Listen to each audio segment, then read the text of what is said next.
Welcome back. आपकी अदालत में आज हम जनता की तरफ से सवाल पूछ रहे हैं अन्ना हजारे से। आपकी अदालत में अगला इल्जाम। आपकी अदालत में अन्ना हजारे पर आरोप है कि इन्होंने लोकतांत्रिक परंपराओं का अपमान किया। अन्ना, ये मेरा इल्जाम नहीं, कपिल सिब्बल का इल्जाम है। वो कहते हैं कि एक ऐसा आदमी जो चुनाव कभी नहीं जीता, पार्लियामेंट के बाहर बैठा है और मांग कर रहा है कि भ्रष्टाचार के खिलाफ जो कानून बने वो मेरा ड्राफ्ट हो, वरना मैं अनशन पे बैठ जाऊंगा, सरकार को परेशान करूंगा। अगर ये कहते तो 3 महीना मीटिंग में क्यों बैठे? उस टाइम बताना था ना हम लोग ये बिल नहीं लाएंगे। 3 महीना मीटिंग में ये कपिल सिब्बल भी बैठा था और हमारी चर्चा चल रही, स्वीकार कर लिया था, और उसके बाद अभी ये प्रश्न करते तो ये तो गलत है। वो कहते हैं कि कानून बनाना पार्लियामेंट का काम है और पार्लियामेंट में जिसकी मेजॉरिटी है उसका हक है। बराबर है, कानून पार्लियामेंट में बनता है, लेकिन ड्राफ्ट बनाते समय जनता का सहभाग लेकर ड्राफ्ट बनाना चाहिए। ये है लोकशाही, ये है गणतंत्र, ये प्रजातंत्र है। अगर आप मंत्रालय में बैठकर ड्राफ्ट बनाते हैं तो अंग्रेजों में और आप में क्या फर्क है? लोकशाही में लोगों का सहभाग लेकर कानून का ड्राफ्ट बनाना चाहिए, और ड्राफ्ट बनने के बाद पार्लियामेंट में उसको मंजूर करना नहीं करना पार्लियामेंट में तय करना चाहिए। महाराष्ट्र में हम 7 कानून बनाए, लोगों का सहभाग लेकर बनाए, मंत्रियों ने नहीं, हम उनको बताया लोकशाही में सिर्फ मंत्री ड्राफ्ट नहीं बनाएंगे, सिर्फ सरकार ड्राफ्ट नहीं बनाएंगे, लोगों का सहभाग लेकर करो, नहीं तो आंदोलन करना पड़ेगा। तो 7 कानून बनाए, लोगों का सहभाग लेकर बनाए। ये भी कह रहे थे पहले, यही कपिल सिब्बल, ये बोला बाहर के लोगों को क्यों लेना, बाहर के लोग ड्राफ्ट बनाने के लिए। अरे मैं बोला बाहर के बोलते हैं, आपके मालिक है ना, वो मालिक ने भेजा सेवकों को उधर लोकसभा में, उनको बाहर के बोलते हैं।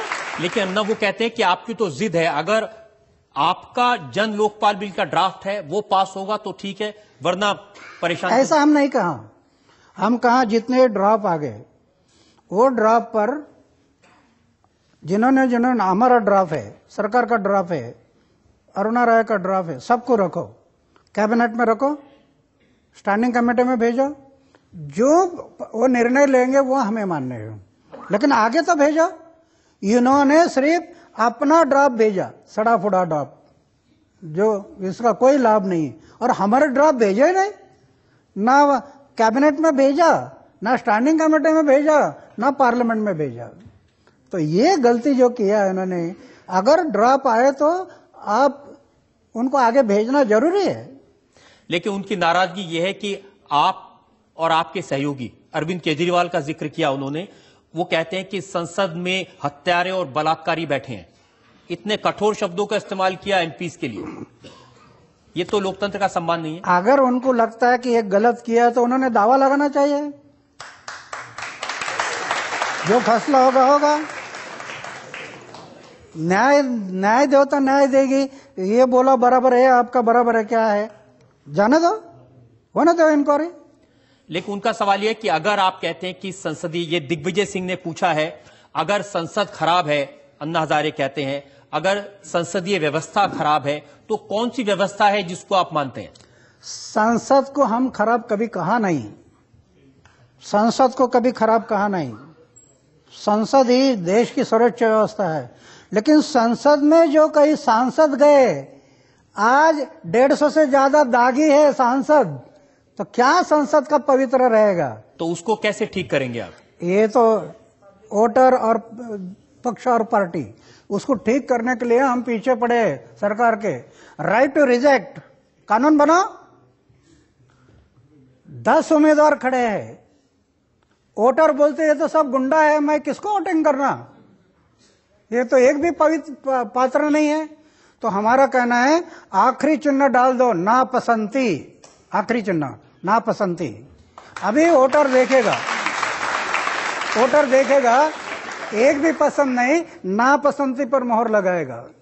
और 10 उम्मीदवारों से नापसंदी पर मोहर ज्यादा लग गया, इलेक्शन कैंसल, फिर इलेक्शन बंटवारा करो, पैसा कहां तक बंटवारा करते, और जो इलेक्शन रद्द होगा उन लोगों को फिर से दोबारा खड़े होने की इजाजत नहीं। तो पक्ष और पार्टी गुंडा लोगों को टिकट ही नहीं देगी। जो राजनेता हैं उनकी अन्ना हजारे से ज्यादा शिकायत नहीं। वो कहते हैं कि अन्ना हजारे तो सीधे आदमी है, भले आदमी है। इनके जो साथी हैं ये दिल्ली में बैठ के कुछ चक्र करते हैं। तो क्या करते हो, जनता के सामने लाओ ना। अभी मुझे बोलते कि आपके टीम में कई लोग पर भ्रष्टाचार का आरोप है, और मैं बोला पार्लियामेंट के 150 लोगों पर आरोप है, हमारे लोगों पर आरोप है ऐसा आप कहते हैं। मुझे प्रूफ दे दो। अगर प्रूफ है तो वो हमारे साथ रहेगा, नहीं रहेगा, या मैं उनके साथ नहीं रहूंगा, क्यों हम अपने चरित्र को संभाला है। इतना भी दाग नहीं लगने दिया जीवन में। इस कारण तो मैं लड़ रहा हूं ये बलाढ्य शक्ति के साथ कि उसमें दाग नहीं है कोई। लेकिन आपने कहा कि आपके जो साथी हैं उनकी छवि खराब करने के लिए करोड़ों रुपए खर्च किए गए। ऐसा तो मुझे भी सुनने में आया गया। अच्छे लिखने वाले, अच्छे भाषण देने वाले, अच्छे चित्र फीत बनाने वाले, ऐसे लोगों को करोड़ों रुपए का बंटवारा किया हमारे टीम को तोड़ने के लिए। ऐसा मेरे कान में आ गया। अभी उसका प्रूफ मेरे पास नहीं कौन कौन किसको किसको दिया, लेकिन मैं सुना है कि करोड़ों रुपया ये बंटवारा किया, इसके कारण हमारे उस पर। लेकिन इतना करने के बावजूद भी हमारी टीम को नहीं तोड़ सके, ना टूटेगी, नहीं टूटेगी। मेरे पीछे लगे, मैं दाग नहीं लगने दिया। मेरे पीछे भी उधर गांव में भेजे, यहां मिलता का कुछ, वहां मिलता का कुछ, यहां मिलता। अरे हमारे जीवन में इतना दाग नहीं तो आपको क्या मिलेगा। मेरी 3 बार इंक्वायरी हो गई। जब महाराष्ट्र में 6 मंत्री घर भेज दिए, 6 कैबिनेट मंत्री घर चले गए, तो उस टाइम पर मेरी इंक्वायरी लगाई। 5 चार्टर अकाउंटेंट 7 दिन तक आधा टेम्पो हमारे सब रिकॉर्ड जेरॉक्स कर लेकर गए। 100 रुपया नहीं मिला, 100 रुपया। इतना संभाला है उसको। अब जो अभी की सरकार है इसने भी आपकी जांच की? जी, जांच के उधर गांव में लोग छोड़े, इतना नहीं। ये सरकार में जो रूरल डेवलपमेंट के डिपार्टमेंट है, अन्ना के गांव में क्या क्या योजना चलाई, कहां कहां उसमें मिलता है क्या कुछ, वो खोजने का कोशिश किया। अरे नहीं तो क्या मिलेगा आपको कितना भी खोजो, जब नहीं है तो क्या मिलेगा उसमें। तो अन्ना आपको गुस्सा नहीं आता जब इस तरह से परेशान करने की कोशिश करते हैं, आरोप लगाने की कोशिश करते हैं, दाग लगाने की कोशिश करता है कोई? ये होता है, जिस पेड़ में फल होते ना, जिस पेड़ में फल होते हैं उसी पेड़ पर लोग पत्थर मारते हैं। जो पेड़, जिस पेड़ में फल ही नहीं वहां पत्थर मारने का क्या सवाल है। फल लगे हैं ना, पत्थर मारेंगे लोग। सत्य को कोई भी पराजित नहीं कर सकता। मेरा सवाल ये है कि अभी आपने जैसा कहा, जब आपने आंदोलन चलाया था जनता जागरूक हुई थी, फिर बीच में आंदोलन ठंडा पड़ गया तो जनता फिर से ठंडी पड़ गई। आखिर ऐसा क्यों होता है कि आपको बार बार जनता को जागरूक करना पड़ता है? जनता अपने आप जागरूक क्यों नहीं होती? क्या इस देश में ऐसा कोई अब बचा नहीं है जिसपे जनता विश्वास कर सके? नहीं, अभी आप देखा नहीं होगा। मैं अभी जब जाता हूं ना, इतनी भीड़ होती है लोगों की। गाड़ी से उतरने के बाद आप जैसे युवक लोग इकट्ठे होते हैं, अन्ना हजारे आगे बढ़ो, हम तुम्हारे साथ है, घोषणा। जागृति है, अभी कम नहीं हुई। अन्ना, कभी कभी लोग कहते हैं कि ऐसा भी ना हो जाए कि लोग कहें कि अन्ना हजारे आगे बढ़ो, हम तुम्हारे साथ हैं, अन्ना पीछे देखे तो कोई हो नहीं। ये पहले था 16 तारीख के पहले। इतना मैं 30 साल से लड़ाई कर रहा हूं। अभी ये आंदोलन के पहले महाराष्ट्र में भी और जगह पर मैं जाता, गाड़ी से उतरता तो घोषणा चालू है, अन्ना हजारे आगे बढ़ो, हम तुम्हारे साथ है। पीछे लौटकर देखे तो कोई नहीं। अभी मुझे विश्वास बढ़ गया। 16 अगस्त देश का युवक जो रास्ते पर उतर गया, देश का युवक, करोड़ों लोग युवक रास्ते पर उतर गए, तब मुझे विश्वास आ गया कि अभी ये युवक रास्ते पर उतर गया ना, इस देश का भविष्य दूर नहीं है, उज्जवल भविष्य दूर नहीं। ऐसा मुझे विश्वास हो रहा है। पहले मुझे लग रहा था, लेकिन अभी मुझे विश्वास हो गया ये युवकों के कारण। अन्ना, हमने आपसे बहुत सारे सवाल पूछे और आपने बहुत ईमानदारी से, बड़ी सरलता से जवाब दिए। हम एक ब्रेक के रुकेंगे और ब्रेक के बाद सुनेंगे आपकी अदालत में आज के जज डॉक्टर वेद प्रताप वैद्य का फैसला आज के मुकदमे में।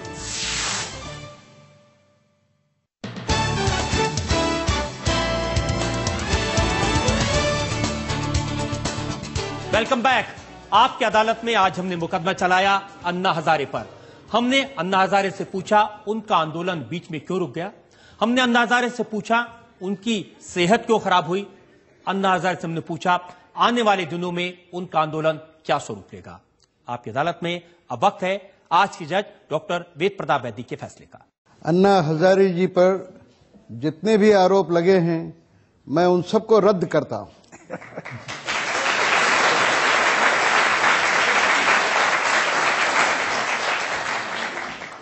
अन्ना हजारे जी से इतने अच्छे ढंग से रजत शर्मा जी ने जो सवाल पूछे उनके बड़े ही सादगी से और बिना लाग लपेट की भाषा में उन्होंने जवाब दिए।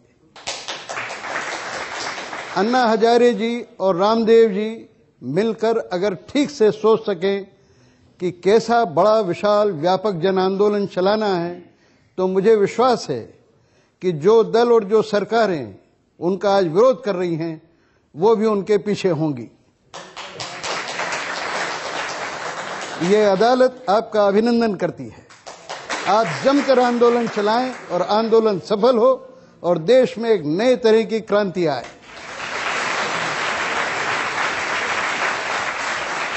आपकी अदालत में अब वक्त आपसे विदा लेने का। हमारी उम्मीद है अन्ना हजारे इसी तरह जनता को जगाते रहेंगे और देश में भ्रष्टाचार के खिलाफ एक बड़ा आंदोलन छेड़ेंगे। आज का मुकदमा यही खत्म करते हैं। अगले सप्ताह आपसे मुलाकात होगी एक नई शख्सियत के साथ। तब तक के लिए नमस्कार।